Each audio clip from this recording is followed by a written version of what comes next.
My amplified unit, top of the morning, salute.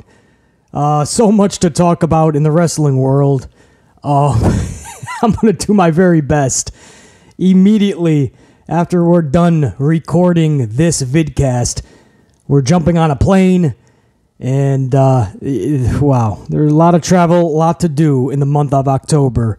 I don't know if there's going to be a SmackDown review, but no matter where I am, no matter how I get it out to you guys, you will be getting an Extreme Rules Good, the Bad, and the Ugly, because if my boy Bray Wyatt returns to WWE this Saturday night, there ain't a chance, as Vince McMahon's theme music would say, no chance in hell that BC is missing that review and talking about it. If Bray Wyatt does not show up at Extreme Rules, well, you're going to get one hell of a fucking rant from BC.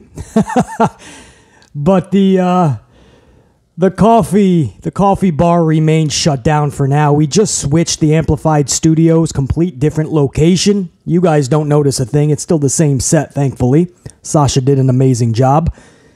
But for now, there's no reason to start up the coffee bar. We're jumping on a plane. We got a lot of travel to do. The whole month of October, just a lot, man. It's the busiest month of the year for BC. So we're just sticking to Dunkin's and Starbucks out in the world, which, by the way, Janelle Layton, thank you for that super thanks on that last video we put out yesterday. Janelle Layton threw BC a coffee.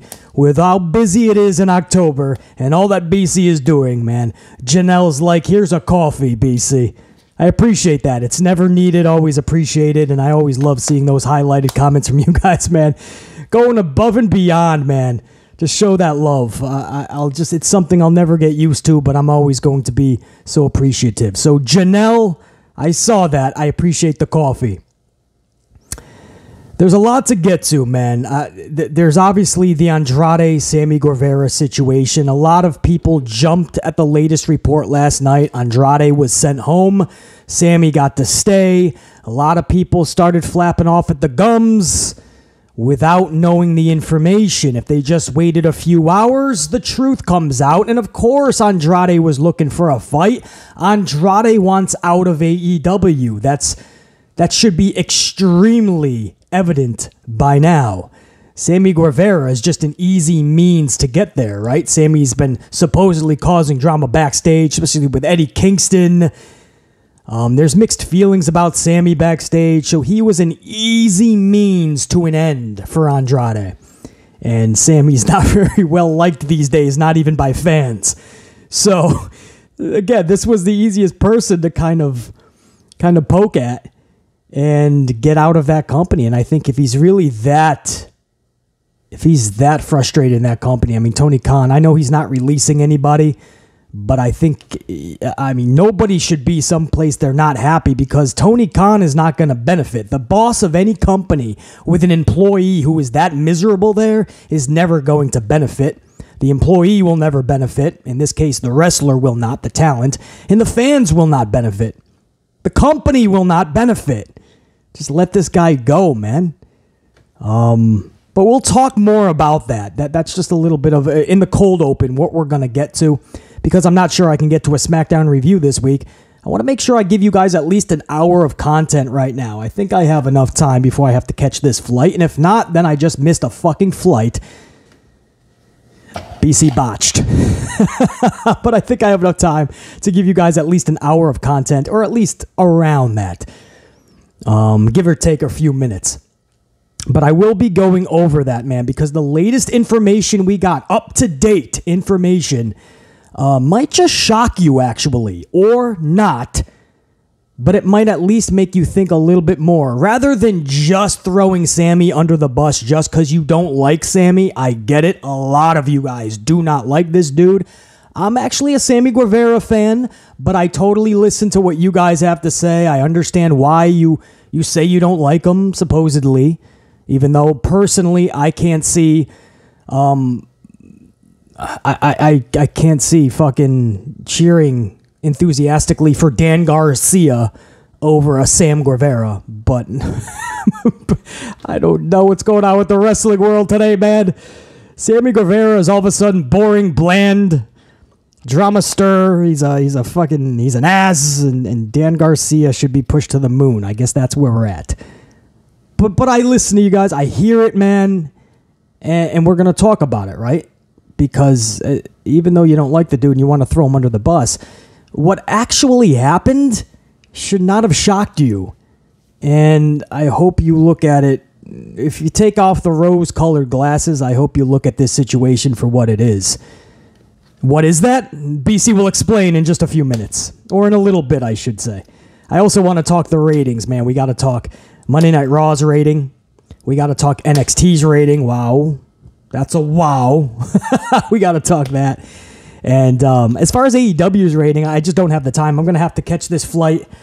I just can't go to like 3, 4 p.m. Eastern to wait for the AEW rating. So you guys are going to be put to the test. You guys are going to have a chore.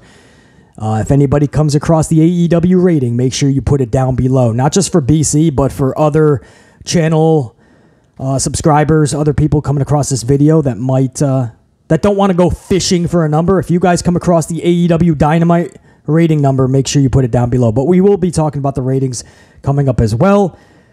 And I guess I got to start off with the biggest news of the day, man. Biggest news of the week, maybe the month, maybe the year. And that is that Cody Rhodes' weightlifting belt is now available on shop.com, WWEshop.com. All right, that was a slight LOL moment there, man. That's not really big news, but it's fun, right? If I was a kid, I'd probably pick that up. You know, we used to gather random shit back in the day, like Bret the Hitman Hart's glasses. He used to give a pair away every time he would come to the ring. He would take his glasses off and put them on a kid's head. And ironically, or coincidentally, Cody does that with his weightlifting belt. He gives it to a kid in the crowd. So it's cool. You know, we all had a pair of Bret Hart sunglasses back in the day. We all had little wrestling buddies. Do you remember wrestling buddies? The little stuffed pillows? They had Warrior, Hogan, I think Savage, Piper. Definitely Savage. I think Piper was in on that. Maybe one or two more. Anyway, what the hell are we talking about? Only fucking 7 minutes in, we're already going off the rails. Anyway, WWEshop.com. I just thought that was funny. I had to put that up in the show. You gotta go out and get the fucking championship. What? It's the weightlifting belt. All right, let's not waste any time, man. Before we get into the... Oh, by the way, I'm also going to talk the Dynamite show, man. Dynamite for 10/5/22. Not the whole review, because I can't call it a review, because Tony Khan would get upset, because he just doesn't like me covering his show. That was evident when he got upset with one of my reviews when I didn't do anything. I really didn't. There was no, it's not even about fair use. I didn't use anything. Not even a picture. But his third party didn't like the video. I was being too harsh on certain things. Very odd. But, so I can't call it a review. But I will be talking about it because this was the 3-year anniversary of Dynamite. So I absolutely want to go over that as well. All right. Shall we? Let's talk ratings. Monday Night Raw. Hold on. Can I get a swig for? Of course I can. It's my fucking show. We get a swig of coffee first. And then we'll go over Monday Night Raw's rating for Monday, whatever the fuck the date was. What's today? Wednesday, Tuesday, Monday. Go back 3, October 3rd, 2022. I almost said 1999. Imagine that. Oh, man, what I would do to go back to 1999 with a Monday Night Raw when it was actually so entertaining. Back to the future, right? 1.21 gigawatts. What's a gigawatt?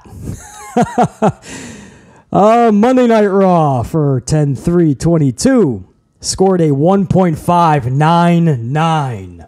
All right. This is bothering me. What the fuck is that fucking? Oh, that's the back of my man. My hair is getting fucking long, bro.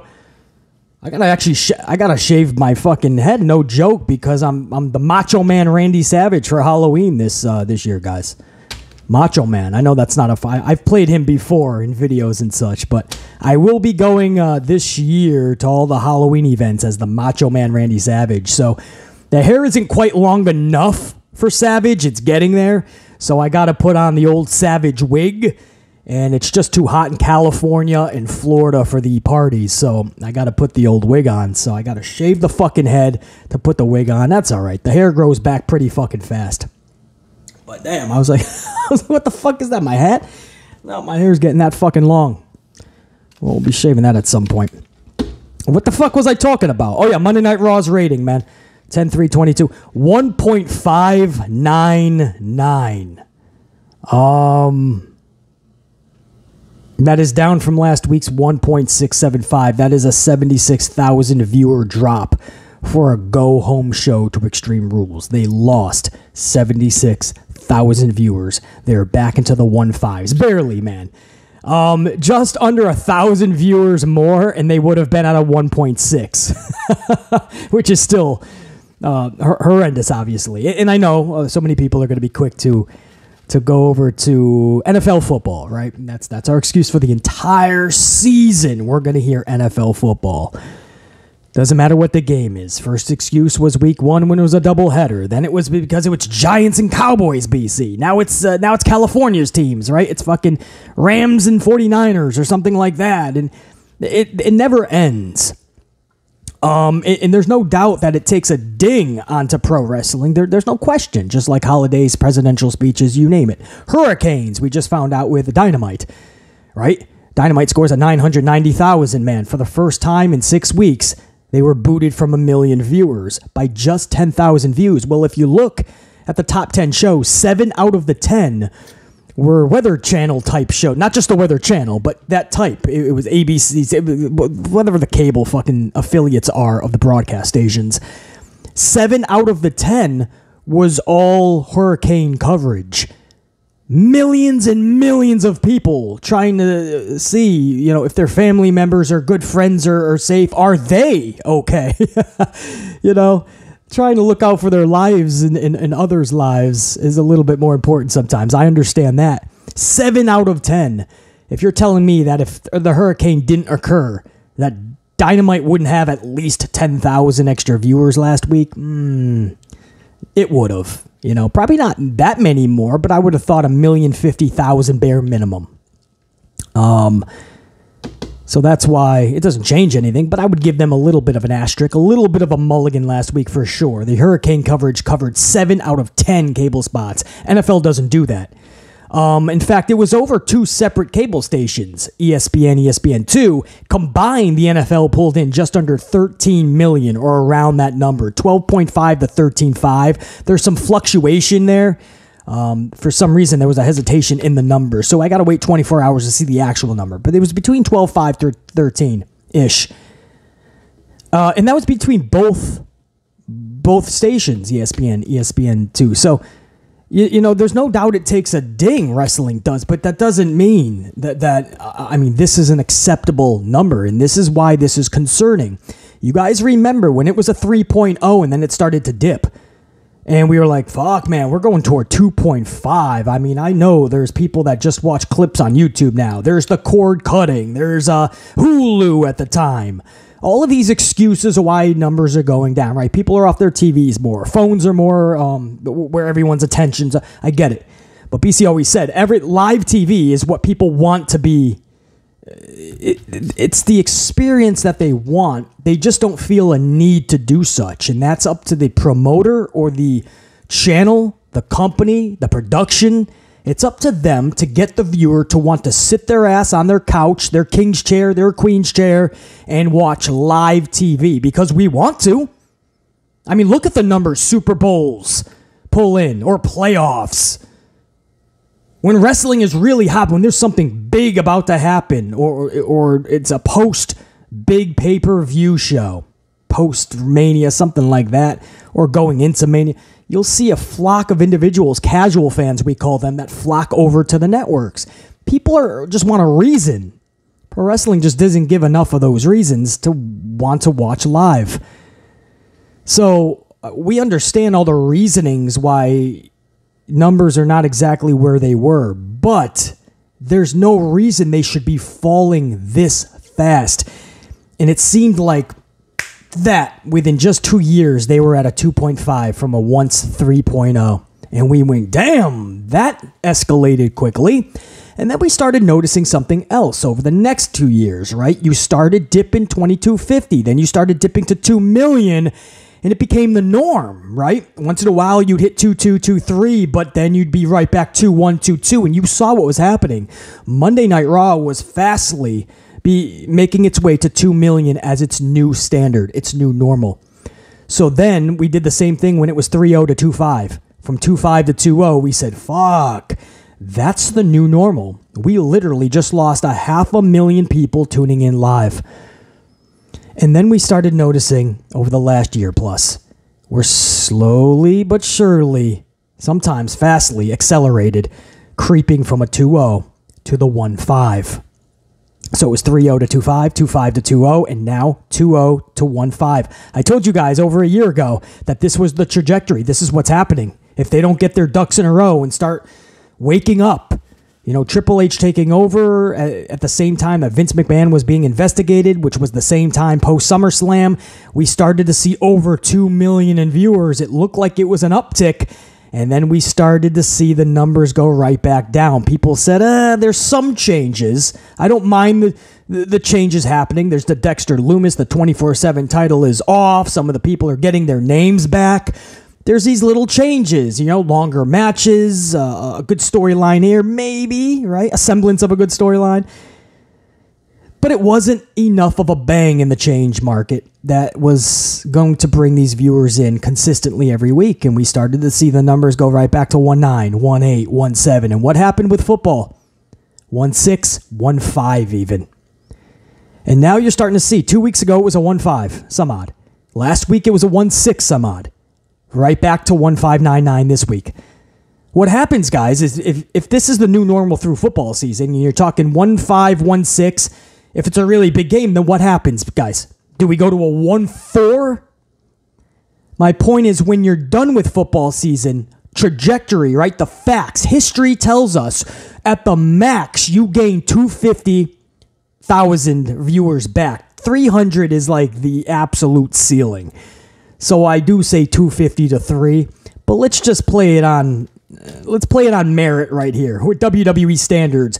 If you're lucky, man, and you'll thank your lucky stars, you'll be kissing holy water if you can get 250,000 fans back consistently after a football season.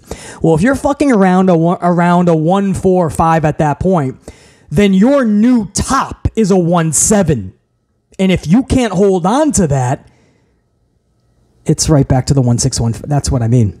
We've already played this game when it went from 3 to 2.5, 2.5 to 2, and now we're doing the same thing. History repeats itself.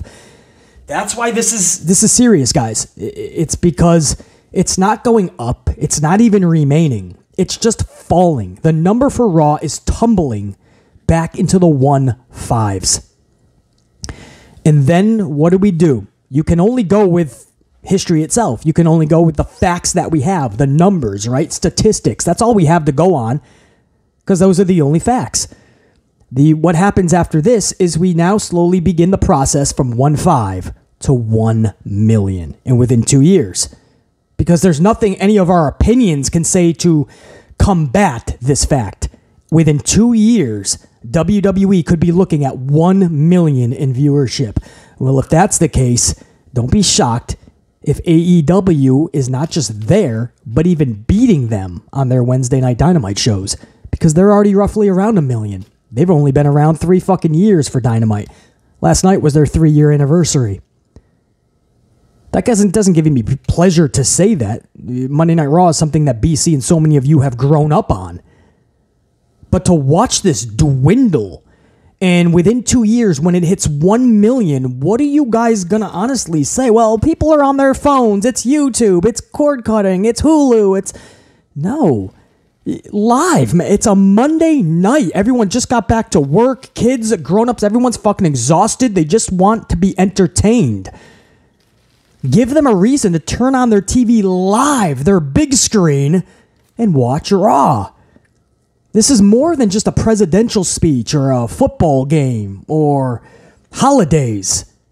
This is pro wrestling severely being injured right now, And these promoters have to find a way to make people give a fuck, to make people have to, not just want to tune in every Monday, but have to.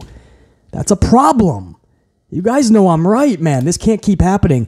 If they're at a 1 million within 2 years, that's the MTV challenge. You guys ever see the challenge, Johnny Bananas, CT? Okay, and I'm not dissing it. I actually don't mind the challenge at all. I actually, at one point, really liked the challenge, man, when it was the challenge. And then it just turned into a fucking circus. But I still respect the brand. But there's no reason that the challenge on MTV should be defeating Monday Night Raw. But that's what you're telling me. I mean, the challenge can get 950 like that on any given week. 950 to a mil. There's no reason that I can't even fathom that, to be honest. But that's what you're telling me in 2 years' time. That Monday Night Raw's competition will be the MTV Challenge. And I don't even want to go beyond 2 years, because do we start talking about 750,000 views? Wow. And some of you guys might be going, BC, you're getting carried away, man. You're going into left field with a hockey stick. No. I've been saying this for years, that this is the trajectory. I've been right the entire time. I called it when it was 2.5 to 2.0. And within 2 years' time, that's where we were at, 2.0. And then I called it last year. I said, guys, I'm seeing the trajectory at 1.75 and then 1.5. And 1.5 just happened to come quick. I didn't think we'd see that till maybe next year at some point. Given the trajectory, I think SummerSlam, the Vince investigation, Triple H taking over, greatly helped them. But then once that wore off, and then football came in, and then there wasn't enough need to watch the program, 1.5 is where we're sitting at. And now you're looking at, man, at best, they can pull a 1.6 maybe throughout football season. You can't sustain that. You can't sustain that type of, those type of numbers. It's what Aaron Rodgers from my Green Bay Packers said this week, right? The way we've been winning games, we should be losing these games. My Packers absolutely suck right now, but our record is like, what, 3-1, some shit? I think we won 3 fucking games, and all of them we should have basically lost because we played like trash. And Rodgers was in a post-game, you know, those little media interviews they do post-game, press conference. And he says, we can't sustain winning like this. This is not sustainable. Because we're not going to keep winning games like this. It's not sustainable. And I just love that word, because it made me think of Monday Night Raw. Like, you cannot sustain these numbers throughout football season. You guys can give the excuse all you want. I always get to say, even though I understand football dings it up, man, there's people that don't understand my words. And they're just like, you're never going to beat football. Football is going to bash them. You just got to wait it out. No, it's not about beating football. It's about giving a fucking product that people have the remote in their hand and they keep clicking back at the very least. And there's such captivating television on the USA Network that they have to put the remote down. They even forget about the football game. That's what we used to do in the Attitude Era. I understand it's no longer the Attitude Era, but damn, give us something that makes us put the remote down and forget about football just for a fucking drive or two. Not a whole quarter. That'd be nice. But in the Attitude Era, pro wrestling bashed NFL. Do you know why? Because pro wrestling was just better. It's not even a point anymore. We can't even have a discussion if pro wrestling is better than football. Pro wrestling just fucking is nowhere near being entertaining enough to get people to sit the remote down for 3 fucking hours. They went from a 1.7 to a 1.6 to a 1.615, something like that. 1.615, 1.4. I think it was a 1.71614. So hour 1 was like a 1.7-ish. Hour 2 was a 1.6. Hour 3 was a 1.4. That's not a good look for the ladies, by the way. Bianca and Bayley started that hour, and Alexa and my girl Io ended the hour. These are all 4 ladies I am so high on. Love Bianca Belair, love Bayley, love Alexa Bliss, and Io Shirai. Io Sky is my second favorite female wrestler on the planet, right after Sasha Banks. So it's sad that they just did not pull the ratings. But women's wrestling in general, at least here in the United States, just does not draw. That's very sad. It sucks for me to keep saying that, but it just doesn't get the time of day. AEW, it's even worse because Tony Khan really does not know how to book them. At least Triple H has better semblance from his NXT days. I don't know how much we've really seen of that so far on the main roster, but at least H knows a little bit more how to book them. Tony Khan has shown you he just doesn't, especially the champions, man. You go back to the Rios, you can go back to the, definitely Thunder Rosa. That was just a non-existent reign. So far, Tony Storm just seems to be in tag teams and completely irrelevant. In Sheeta, that's who I was also thinking of. Sheeta put the company on her back for females, I believe, during a trying time, not just in the company, for the world. Sheeta really stepped up, and Tony Khan, I feel, did not step up for her booking. So, I mean, in AEW, you watch a women's match, and people just don't give a fuck. In WWE, I can't say it's that much better. I hope that these promoters can put their finger on what needs to change with the women in pro wrestling, at least here in the United States, because there's no damn given. And that sucks because there's some damn good talent and really good feuds that in storylines that BC knows are right there in the palm of their hand if they get the proper time, attention, detail, focus, and resources. But that's the rating for Monday Night Raw, 1599. It's not being over dramatic to say that this is unacceptable, and they have to find a way. There's no reason, guys, and the bar is so low when I say this, but I mean every word when I'm about to say. WWE Raw, there's no reason that they should not be at a 2.25 every week consistently, because I crack the numbers.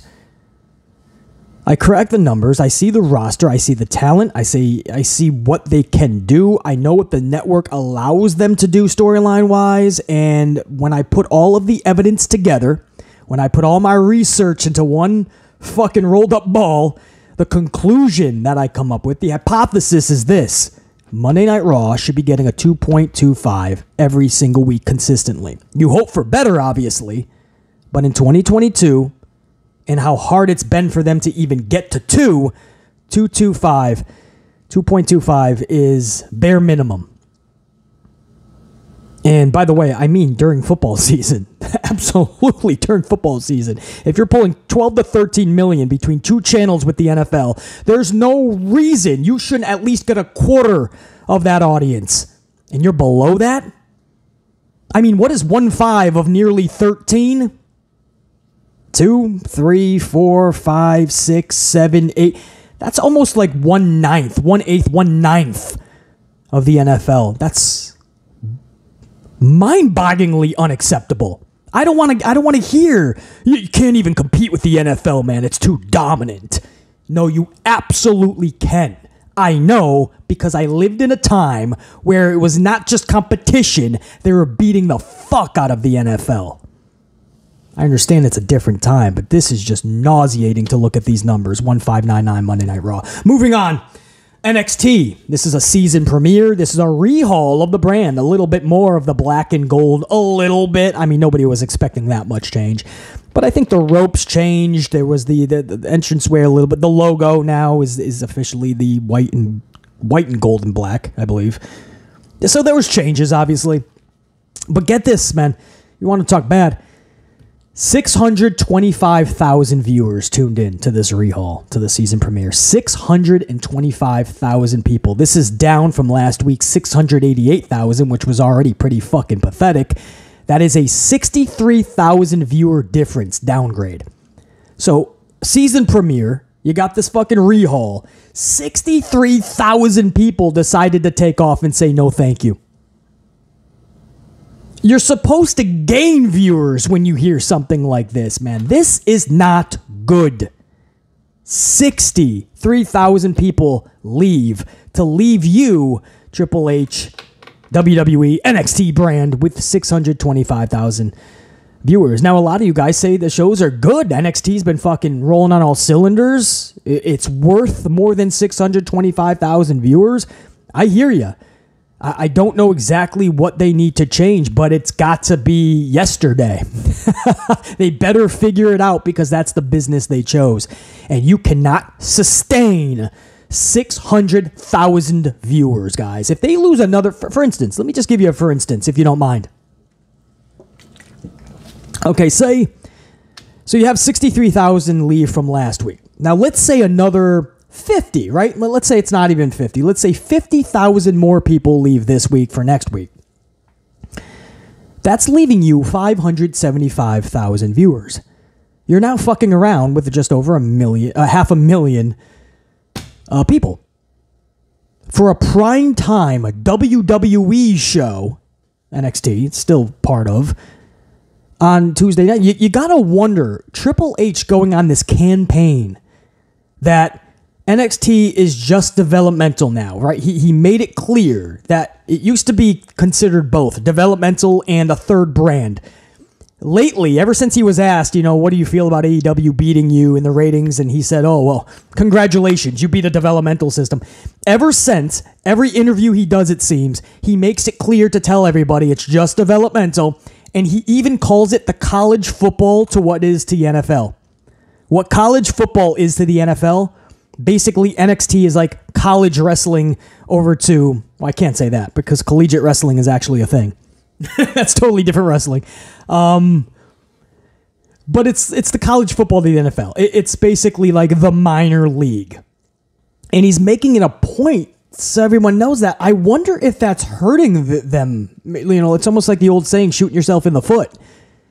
Like, is that making fans go, well, shit, I don't want to watch no college football. There's a lot of people that don't like college football. They're like, I don't want to watch they're kids playing the game.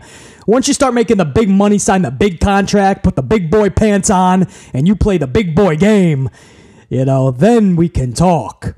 A lot of people love college football. A lot of people, it's on, they can't change the channel fast enough. They don't want to watch a bunch of fucking minor leaguers. They want to see the big time. They want to know that you made it there for a reason. You gotta wonder, ever since he's been on this campaign to make sure everybody knows it's just a collegiate type developmental system, fans have been just flying away in droves. And it's so odd. If it's developmental college type of a deal, why is Veer Mahan back down there? He was just on the main roster. I mean, I've never heard of people getting demoted to college. You got to go back to college, buddy. I can see if you're trying to further your education, but if you already fucking graduated, they don't tell you to go back to get the same degree. Veer Mahan gets booted. Apollo's over there playing back in college. Apollo's back in developmental. I mean, think about this, guys. Dolph was down there recently. A bunch of WWE talent. You guys can probably come up with a whole list in the past 4 months that have been back in NXT, either permanently now or showing up.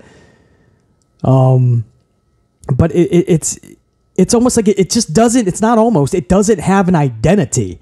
People don't know. I mean, just last year, it turned into a fucking Nickelodeon Cartoon Network explosion of color called 2.0.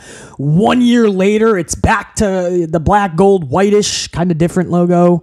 Just different. I mean, nobody knows what they're viewing because the company is still, that brand, it still is a brand. They just don't want to admit it. It doesn't know its identity. It doesn't really know who it is. And that's the worst thing you can do in the world as a human being and as a company, to not know what you are. Man, I don't know if there's a worse feeling. NXT is in a world of shit. That show and Rampage. I don't know if they're around in 2 years. I don't know if they're around in 2 years. I really don't, because at some point these networks will say, well, shit, I can put on Blue Bloods, I can put on Law & Order SVU, I can put on Bones, I can put on Castle, I can put on a Grey's Anatomy, I could put on fucking a Chicago Hope if it's in reruns yet. I could put on fucking all that shit, man. Chicago Fire, Chicago Hope. Oh no, there's a bunch of shows about Chicago these days. Anyway, you could put on any of those hour-long dramas, and they can pull you 300,000 to 400,000 viewers. Well, if fucking wrestling is giving you 4 to 5 by that point, it's way less money to boot pro wrestling and just put on these hour-long dramas that are already filmed, because the networks just get all of the money from all the advertising. Whereas on these wrestling shows, yeah, they already gave them the broadcast rights, but they also give them what's called a production fee. So every time NXT goes on the air, or an AEW or Monday Night Raw or SmackDown, the network still pays a production fee. Now, it used to be $100,000 a show. I heard that was dropped to $50,000 a show, but I don't give a shit if it's $25,000. You can save that money every week. You guys can do the math. $25,000 times 56 weeks. That adds up, man. The network can save that shit. Anyway, that's a little behind the scenes of how business is done, and that's why I say within 2 years, I don't know if Rampage and NXT are still around, and that's sad because I think there's a lot of good elements to both. As far as AEW's rating, guys, again, I just can't stick around for that. I would have loved to. I would have loved to have gone live for that and talked even more stuff later on. But I do have to catch a flight, so this has to stick around an hour-ish. So I don't have AEW's number yet. If you guys come across it, you can jot it down below for my amplified unit members. That'd be tremendous, and I appreciate that. And now I guess I'll get into the... do you guys want the Dynamite? I can go over my thoughts on Dynamite last night, and then we can talk about Andrade and Sammy. How's that? So I'll go over this real quick. It's not a full throttle review, just my thoughts on the show. This was a 3-year anniversary for Dynamite.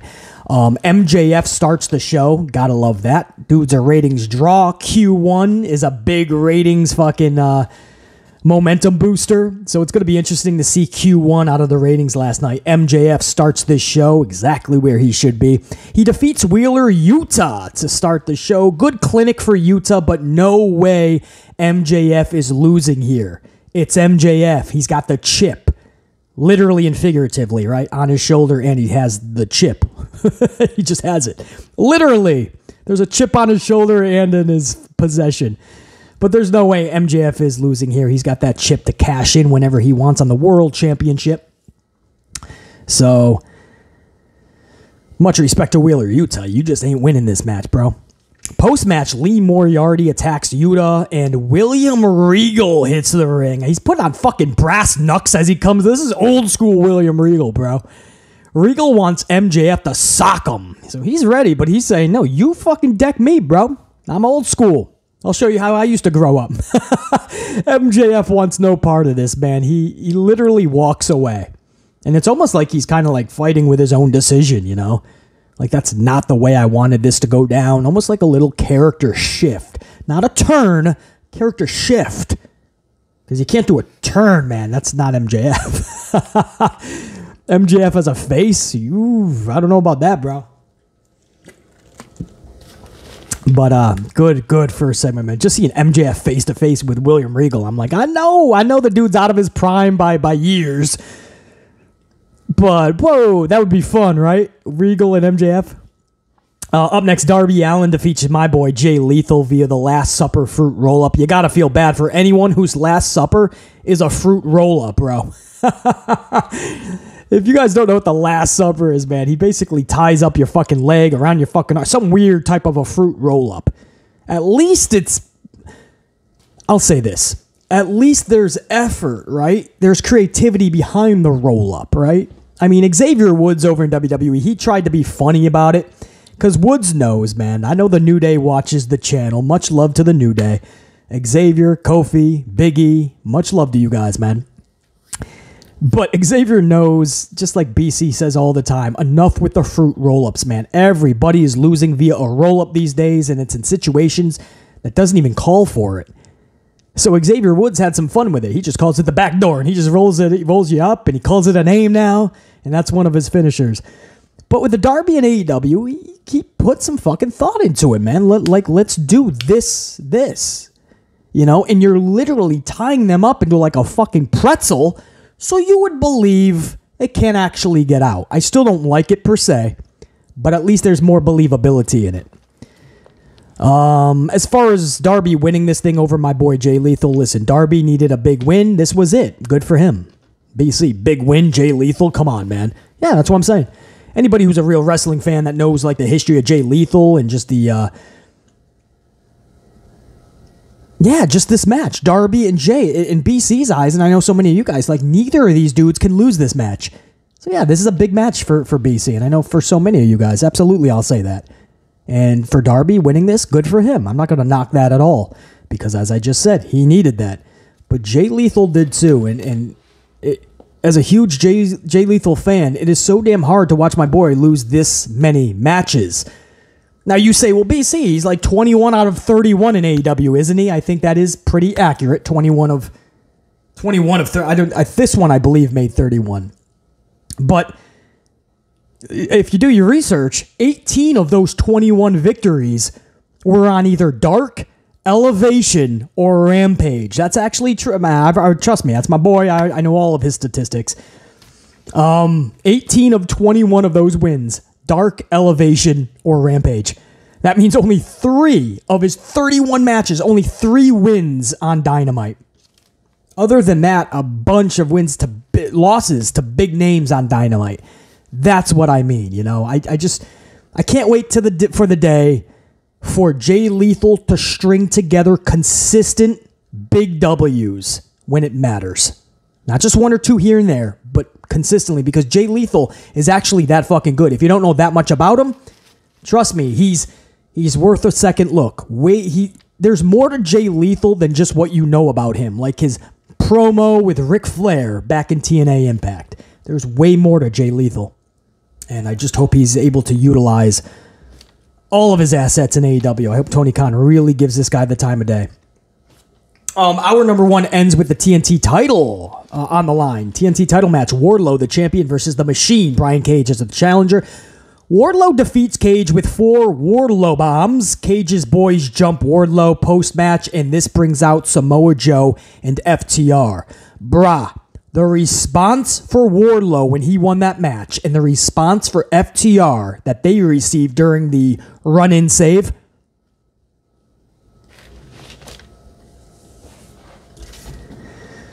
See, this is where you can't help but get frustrated. You can't help but get frustrated because you listen to the fucking response that Wardlow got. You listen to the response that FTR got, and you wonder how Tony Khan can botch them, cannot book them, or book them so stupidly. Tony Khan is better than that, man. I know we have a lot of fun with the dude. He's a unique individual, very high octane. But he's very smart, believe it or not. You may not think it's Tony Khan is very smart. You don't get to this fucking level just because you're on daddy's money. The dude is smart. There's no way he doesn't know that he's killing the momentum of these guys. FTR just coming out in a fucking spot where they do a run-in, more like a walk-in, by the way. And listen to the response. I mean, FTR, I just put this in a video recently. And not even in AEW, man. They're beating Aussie Open for NJPW. And after the match, they have a message for Khan saying, "We still work for you. Book us, brother." And Tony Khan refuses still to book them. You can't make it up. They were once the hottest tag team. And when I say once, just a few months ago, they were the hottest tag team in all of pro wrestling, to the heights we have not seen in about 10 years for tag teams. And just like that, they were cooled off by their own boss. And then the Acclaimed came around, and the Acclaimed totally took that spot from them. It's amazing to me. And Wardlow, don't get me started. After the MJF feud, Wardlow should have been one of the hottest acts in pro wrestling. Instead, you have to remind yourself that he's even a part of Dynamite, even a part of AEW. And he's got a fucking title. That's sad. And you hear the responses. That tells BC that they can still be saved. They might not have the same momentum that they had just a few months ago even, but they can still be saved. Book them, Tony! Just like Dax is asking you, book them, and book them correctly. As far as the match itself, Wardlow and Brian Cage, a lot of you guys may not have liked it. You got 2 bigger dudes, 2 brutes going at it. It's a power match, and that's frowned upon in 2022. But that's what BC grew up in, and it was refreshing for me. And I thought it was a good match for 2 brutes. Don't sleep on the Machine, Brian Cage. He's actually good. We just don't think of it anymore because everybody has to be fucking 160 pounds soaking wet at 5 feet 8 inches tall. Everybody's got to be a Dan Garcia these days. Or else, boo, this isn't 2000 anymore. This isn't 1997. This isn't 1985. I absolutely, I'd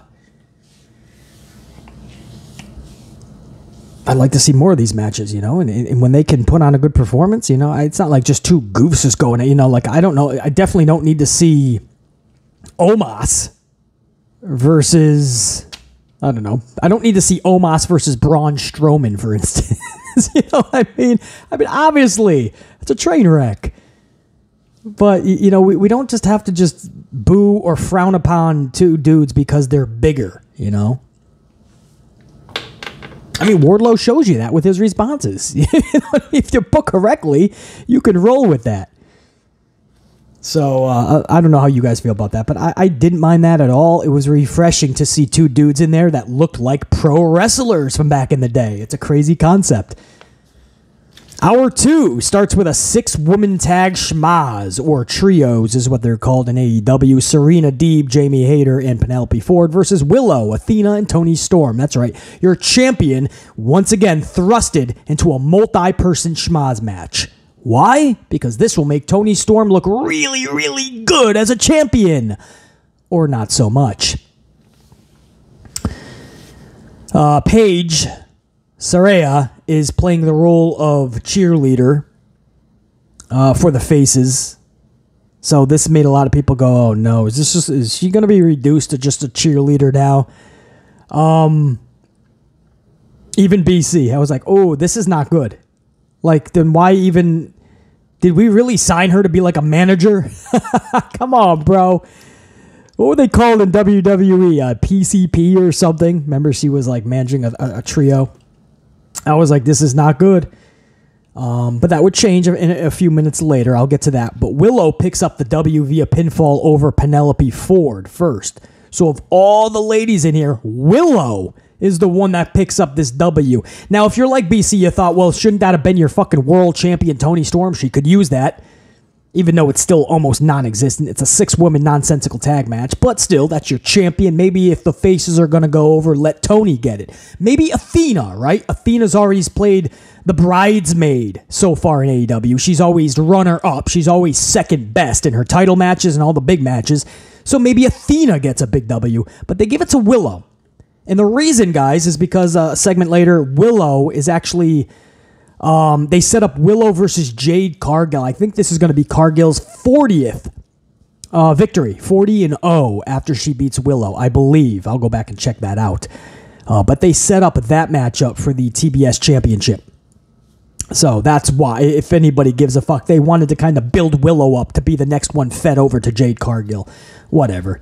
It's a 6-woman schmaz. I don't think anybody's going to really harp on it too much. But that's, I'm guessing, the reason behind it. The biggest newsworthy note here is that post-match, Saraya gets physical. Paige gets physical, and she starts beating the shit out of the heels.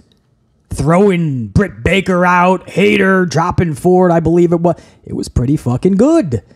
This is one of those things where if she is cleared... Then, I mean, because I haven't brought myself to think about some good matches for Paige yet because we just don't know the deal. But if Paige is cleared, then we can start thinking about Paige versus Britt Baker. If you're BC, I got other matches you guys probably ain't even thinking of or probably up front don't even want to see, but I promise you, they'd be bangers like Paige and Layla Hirsch. I just think that would be fucking exceptional. It'll be physical. I don't know how physical, but I don't know the condition of Paige. That's the thing. I don't know still a lot, but, you know, I haven't brought myself to think about future matches. Maybe you start off kind of soft with Penelope versus Saraya, and then you go from there. But the fact that she got physical, that's a damn good sign, guys. We then celebrate National Scissoring Day with the Acclaimed and Daddy Ass. If you don't watch AEW, you're probably thinking, what the fuck is BC talking about? Daddy Ass. That's Billy Gunn, by the way. Billy Gunn over in AEW. he's Daddy Ass. But I got to be honest with you guys here, man. I became an Acclaimed fan last night. Straight up. I didn't understand. I still don't... Well... from the inception, I didn't understand the scissoring shit. I just felt it was a little too corny for BC. I felt it was a little odd, and I just didn't understand the concept of grown men scissoring each other, even if it's a joke or an LOL. I just didn't understand it. But listening to their promo last night, watching everyone have such a good time with it and just fucking around, just, it was just like, all right, this is actually like catchy. And they even explain it like scissored is just showing what's up to your boys. It's just fucking like showing the love. And I'm like, all right, that's fucking like, what is so different than fucking going to school and giving the fucking DX suck it to a fucking scissor? What's the big deal, BC? So I'm on board. I always liked Acclaimed anyway. Yo, listen, I was always I guess a fan of Max Caster, but I can say that I'm a fan of the tag team now. It took me a while to come around on it, but I just think, man, it's electric. They're totally over. It's fun. It's refreshing. And I love the fact that Daddy Ass is with them, Billy Gunn. Because it does make me think. I know it's totally different in many aspects, but it's very similar also to DX. The obnoxiousness, the craziness in all of this. The Acclaimed and Scissor Me Daddy and Daddy Ass. There's almost like a ludicrousy to it that DX also had. Like so much of the shit that DX did was just so off the wall, batshit ludicrous, so stupid, but so funny and so awesome. So when you were going to school, you're like emulating a lot of that shit. And I thought it was great. Swerve comes out. So that's my point on that. I just think that's a perfect connection to help the Acclaim go to the next level. Having somebody who was in a faction like DX, like Billy Gunn, associated with them, and it works so naturally. I just love Billy Gunn with them. So Swerve comes out, and he actually says that to Billy Gunn. He says, congratulations. You'll be, well, what he said, I don't think I have the exact...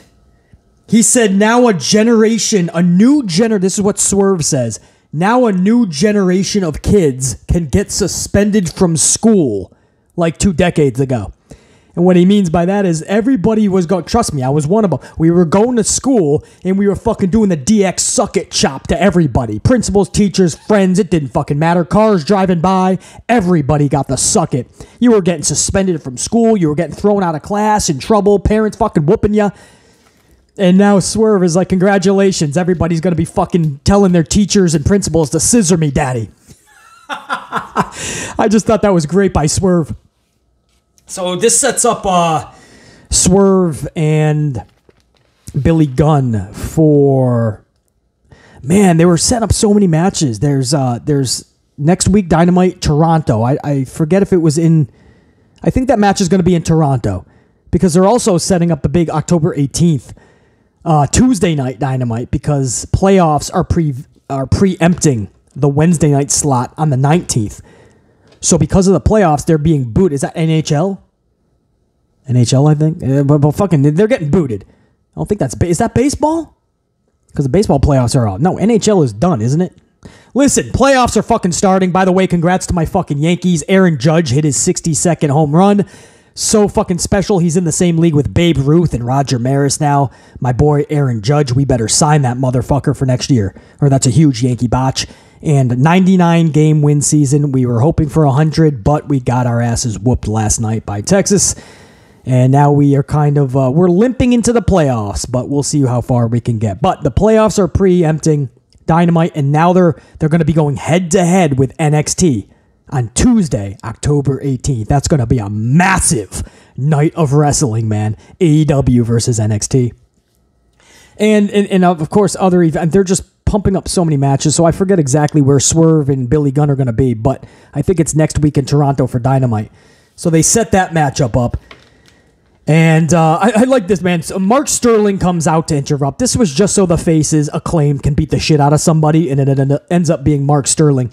So I love Swerve. Swerve has a rock, and he says, don't forget, rock beats scissors. And Sterling comes out with his paper that he always has, and as he crosses Swerve, he says, paper always trumps rock. And then he goes to the ring. I love that.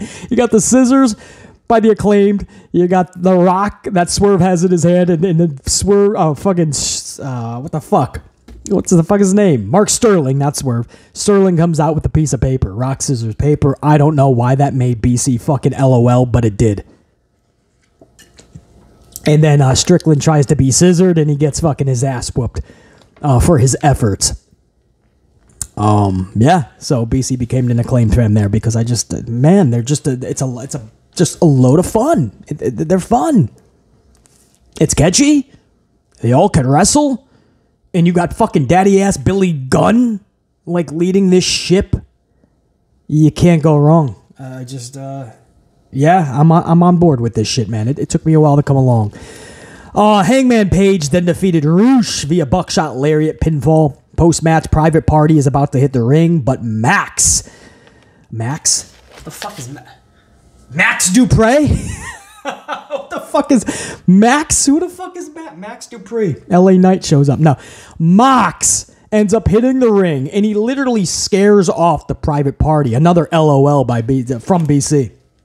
I just love this. Private Party's like, no, I don't care if there's 7 of us. I ain't fucking with that dude. He's easy. That dude's nuts. So Mox gets into the ring, and they set up a huge title match for that Tuesday, October 18th show that I was telling you guys about. Huge title match. Hangman versus Mox. They're really going to try to take it to Triple H. We'll see what H has in store. H is going to come up with some games. He's going to try to be on the air longer. Maybe he'll try to get on the air sooner, and he's going to try to put a pay-per-view style or type of show together, man. Trust me, Triple H is not going to take this laying down. I love Mox. When he was taken off, Hangman tried to talk some shit. Mox gets back into the ring, back on the mic, and he says, listen, I'm going to give you some leeway here, kid. He's like, you have 13 days. Until then, shut your mouth. Or watch your mouth. Something like that, man. It was like a father telling his kid to shut up. This is your one fucking chance. And fucking Hangman just like, fuck. I want to say something, but I'm going to shut up. Oh, bro, I'm telling you right now, man, Hangman's face. Hangman's face was just like, I don't want any part of this motherfucker. Luchasaurus then defeats Frago in negative 12 seconds. That's what it seemed. And post-match, Jungle Boy attacks Luchasaurus with a chair. And a match is set up for next week in Toronto. I'm trying to keep all this together. And then we went into... where's the fucking... yes. Gotta make sure I get everything in order. Yeah, we did go into the main event. Bryan Danielson and Daniel Garcia versus Sammy Guevara and Chris Jericho. Ballsy by Tony Khan, right? He knew that Sammy Guevara's in hot water with the fans even more than usual, if that's even possible. He knows that all the headlines are reading that Sammy should have been sent home too. And Tony Khan's like, let's fuck him up a little bit. Let's fuck with the fans. And Sammy Guevara and Jericho actually win the match over Danielson and Garcia. Not just win, but Sammy Guevara ends up pinning Garcia. Jericho had to hit Garcia with the championship title, the ROH title.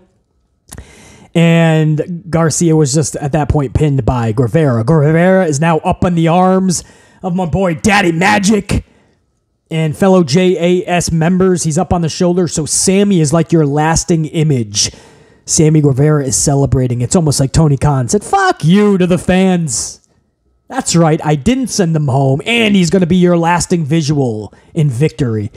So if you were not happy that Sammy was on the show and not sent home, you were even doubly, triply, quadruply pissed. 10 times down pissed that Sammy was getting the Rudy exit. If you ever saw the movie Rudy and he gets fucking carried off the field in celebration, Sammy Guevara is being celebrated. But what BC also noticed in that finish was the look on Jericho's face when he looked at Garcia. Like Garcia didn't know how he lost. Like he understands he's got his bell rung by the title, but he didn't understand like, you know, how could this have happened? How the fuck, why is Chris taking it to that level? And Jericho's looking down.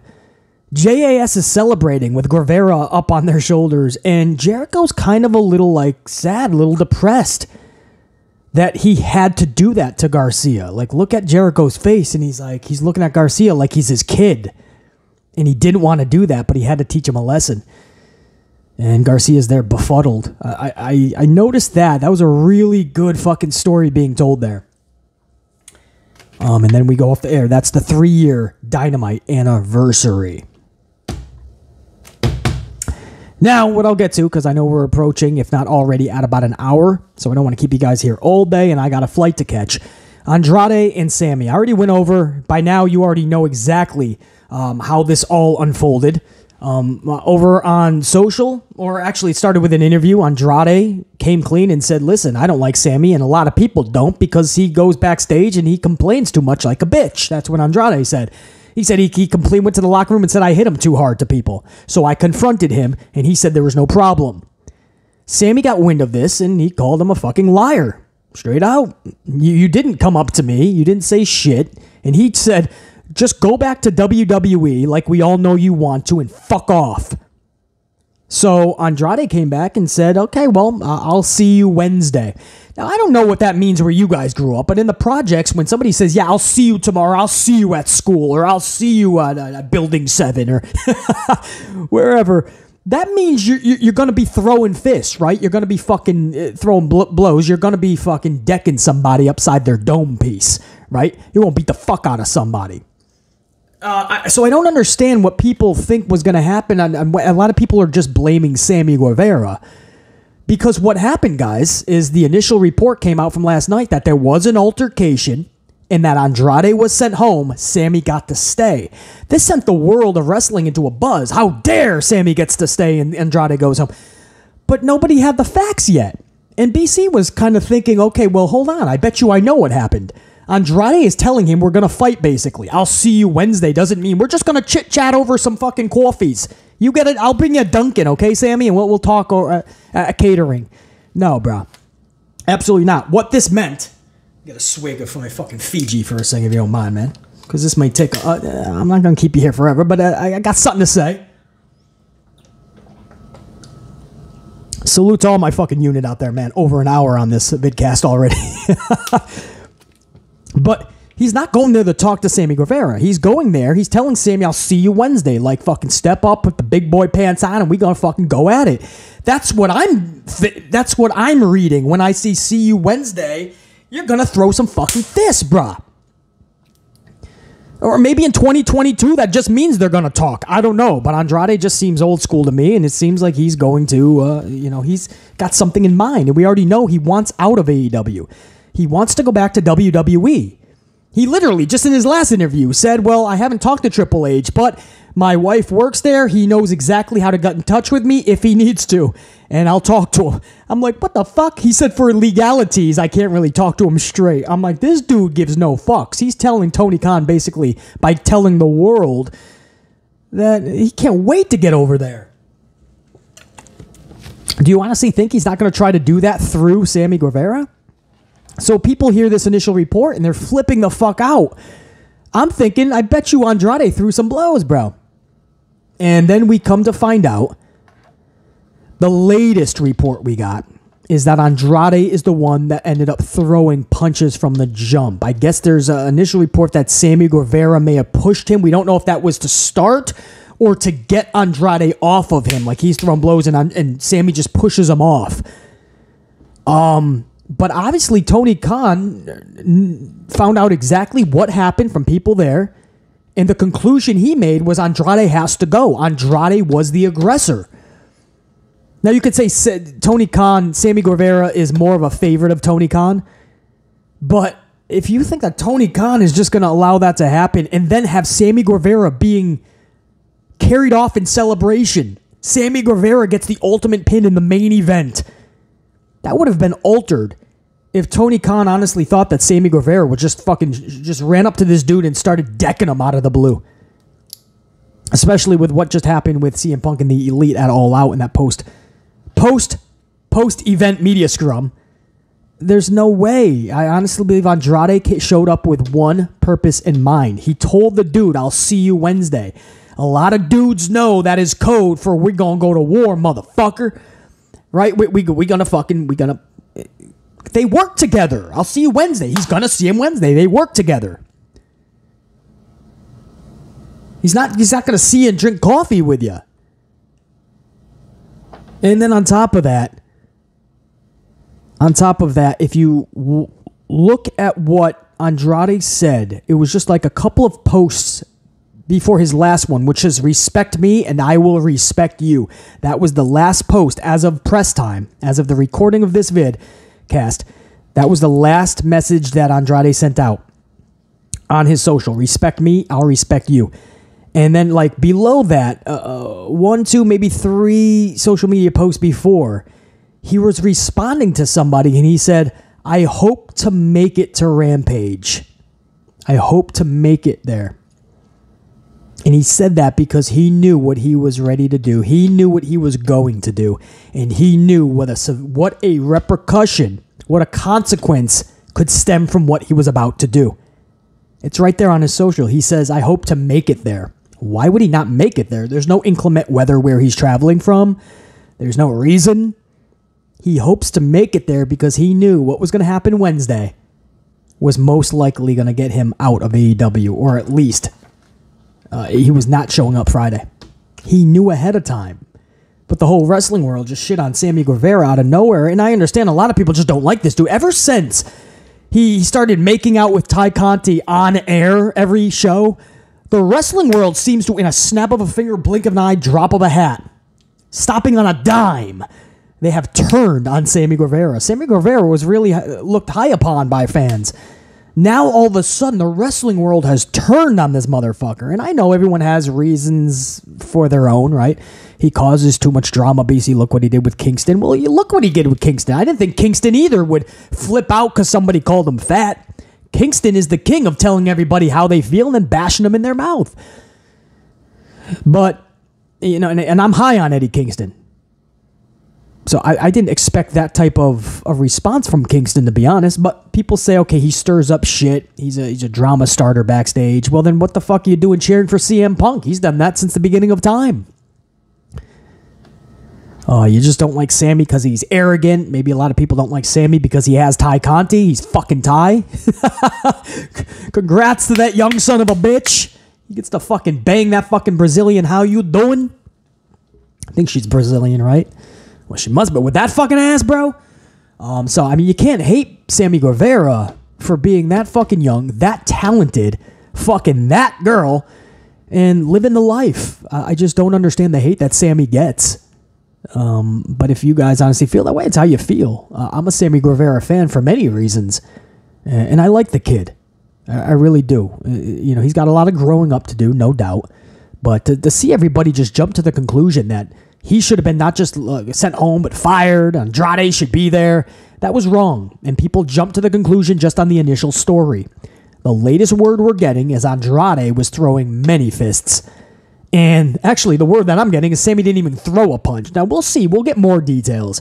But Andrade was the instigator from what we are hearing. I don't know if that changes anybody's mind about Sammy. I really don't care. If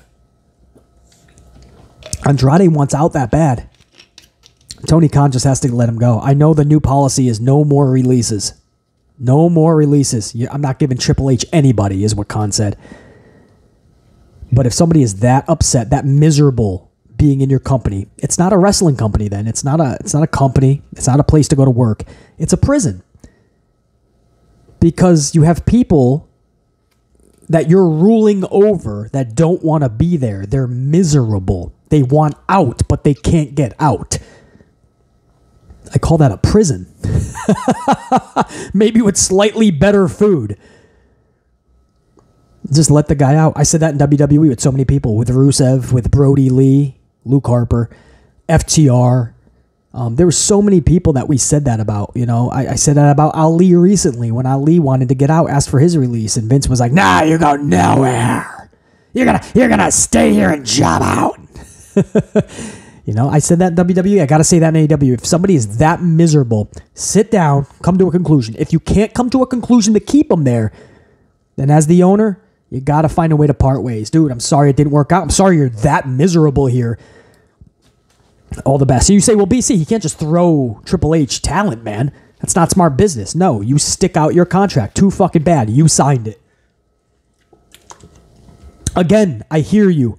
But if your talent is that miserable, It's only going to make the locker room more miserable because you know he's telling other people how miserable he is. They're going to be they're going to be getting depressed hearing this.